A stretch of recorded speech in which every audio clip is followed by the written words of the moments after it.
In today's video clip, I create a miniature room box modeled after Charles Dickens' Old Curiosity Shop.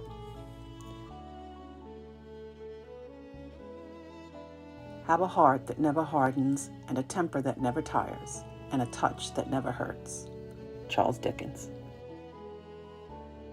Hello, my name is Diane, and this is the Creative Bohemian. On this channel, I share everything that inspires me to live my most creative life, like my love of art, history, home, and anything else that brings me joy. Today I would like to share with you a miniature project I did converting a small wall-mounted Reuter porcelain room box that fell off the wall and broke into several pieces. Reuter is a German miniatures company that makes room boxes filled with their miniature porcelain. Luckily, the porcelain and glass did not shatter, and the wood box itself just broke at the joints and didn't have any damage. So instead of putting it back together as it was, I decided to take the opportunity to make it into my own version of the Old Curiosity Shop.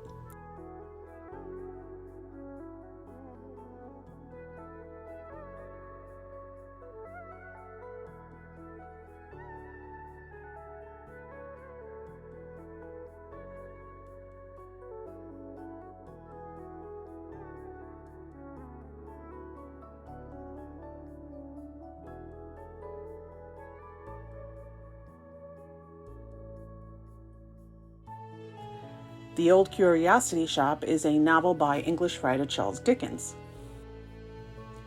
The story was first published in weekly installments between 1840 and 1841 in his magazine called Master Humphrey's Clock, and eventually republished as a single novel in 1841.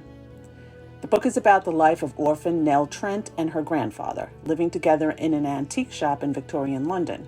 Now, for spoiler alert, I'm going to tell a brief synopsis of the story of the Old Curiosity Shop. If you haven't read the book or seen a movie version of it and plan to, just turn down the volume of this video and just enjoy the creative portion complete with subtitles explaining step by step what I am going to do and how I'm going to upcycle the room box.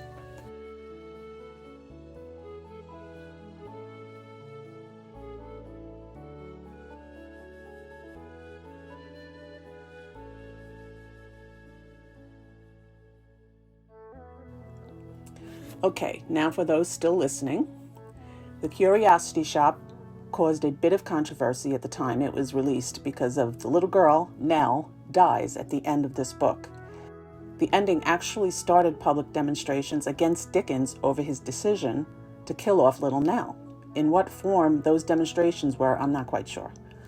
It may seem to us as if people at that time were a bit too attached to the characters in the novels they read than we are today, but if you really think about it, the fans of Game of Thrones went insane online over the less than satisfactory end of that series, so we really aren't all that different. The following is that short summary about the book, The Old Curiosity Shop.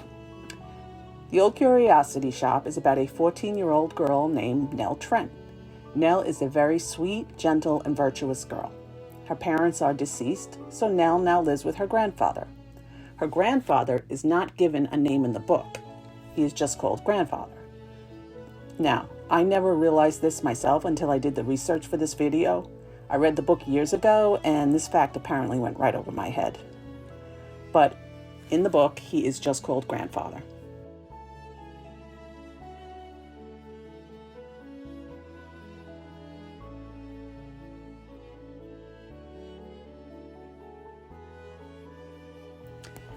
Nell's grandfather owns the antique shop in the title of this book. Even though her grandfather really loves her, Nell is a very lonely little girl and has very few friends of her own age. Her best friend is Kit, a young boy around Nell's age and is an employee of the Curiosity Shop.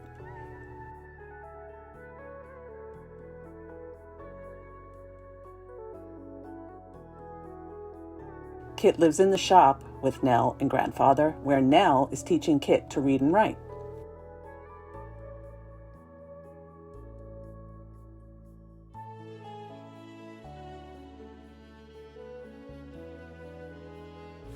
Now, grandfather is secretly afraid that when he dies, Nell will be all alone and will most likely live and die in poverty. Now remember, this was a time when there were few opportunities for women to earn a living on their own. If Nell does not marry, she would have to resort to working in any job available to a young woman in Victorian England, such as factory work, maid, or seamstress. So knowing this, grandfather begins to gamble with little money he has in an attempt to make more money, so that he could put it away for Nell in the case of his death. Now I'm sure we all can see where this is heading. Grandfather has no luck at cards and becomes heavily indebted to a man named Daniel Quilp, a cruel hunchback dwarf who is a moneylender and the main villain of the story. Unable to repay his debts, grandfather loses the antique shop, and Nell and grandfather are soon out on the street and forced to survive by begging while wandering all over London and the surrounding villages. Meanwhile, we find out that Nell actually has an older brother, but he isn't trustworthy and unable to take care of Nell, which is why she is living with her grandfather. Nell's scheming brother, Frederick Trent, is convinced that their grandfather has hidden money away that is to be inherited only by Nell after their grandfather's death. So Fred forms a plan to force Nell to marry his friend, the creepy Mr. Swiveller, so that he and Swiveller can share in the fortune he's convinced his grandfather has stashed away.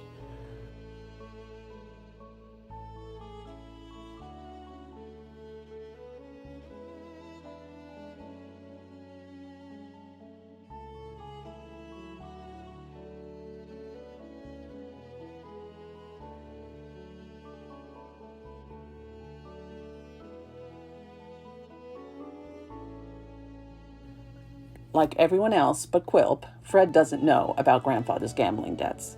Fred, Mr. Swiveller, and Mr. Quilp go after Nell and her grandfather to force Nell to marry Mr. Swiveller. Mr. Quilp knows that there is no money, but he joins in the scheme for the simple sadistic pleasure of tormenting Nell and grandfather. As to Kit, remember, he has lost his job at the curiosity shop, but having gotten on the wrong side of Mr. Quilp, Kit is framed as a thief and sentenced to be deported, but ironically it is Mr. Swiveller who proves that Kit is innocent in the end.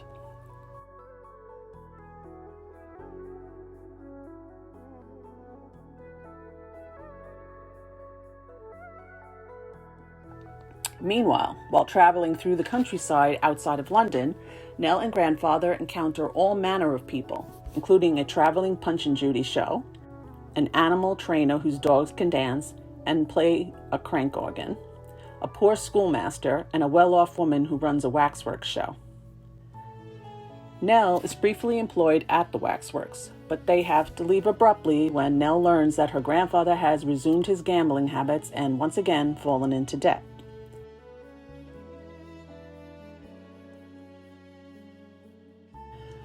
Unfortunately, Nell is not a strong person, and because of her deep love for her grandfather, she is unable to stop him from gambling. When the last of Nell's wages from the waxworks is gambled away, they resort to begging for food. At this point, Nell's health is deteriorating and she faints in the street from exhaustion. They are helped by an older gentleman, only referred to in the book as the bachelor, and it seems as if everything is going to be all right, but Nell is still sad and lonely and starts spending all her time in the village cemetery, which is the only place she seems to have any ease. But soon Nell falls ill again and dies from melancholy, which we would call depression today.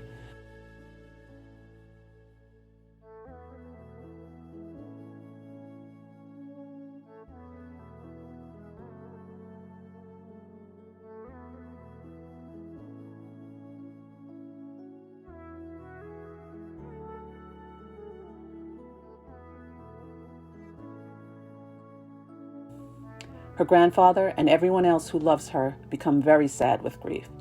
Her grandfather is so distraught that he has lost all sense of reality and does not acknowledge her death even after her burial. As expected, grandfather's health fades and he too passes away and is buried beside Nell.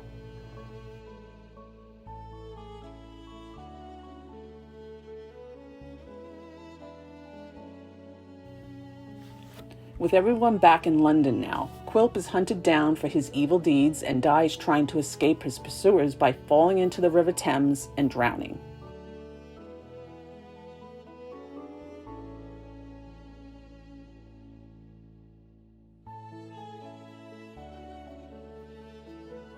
Kit eventually marries, and as his children grow up, Kit tells them the story of Little Nell and shows them the site of the old curiosity shop, until the streets and storefronts change so much that he is no longer sure where exactly the shop was.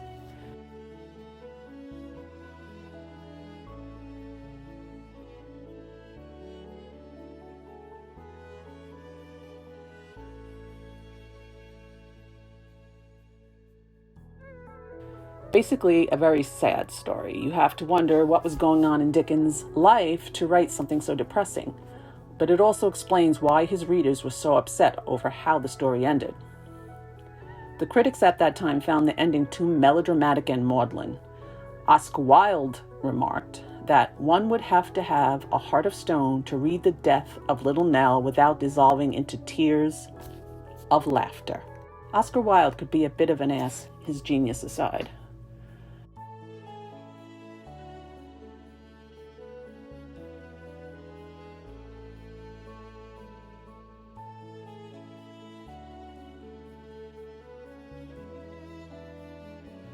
Now, why did I create a miniature scene inspired by such a sad story? For me, it was more about the fascination for how it must have been to live inside an antique shop. I love strolling through antique shops looking for the perfect item.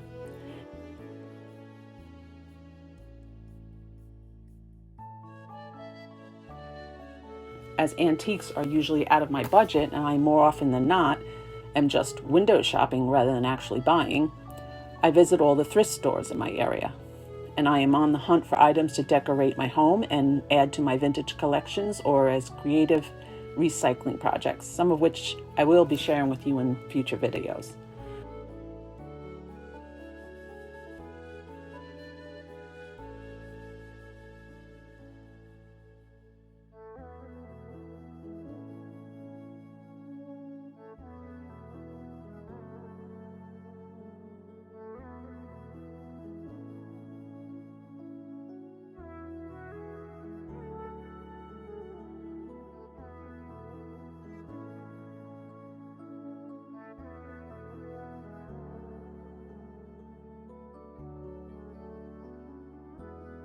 So what did you think of my redesign of the Reuter porcelain shop into the old curiosity shop?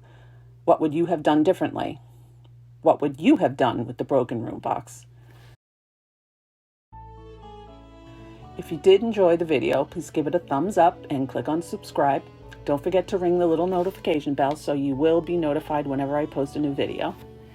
Check out my other videos by going to the Creative Bohemian channel at youtube.com/thecreativebohemian for a complete list of my creative content.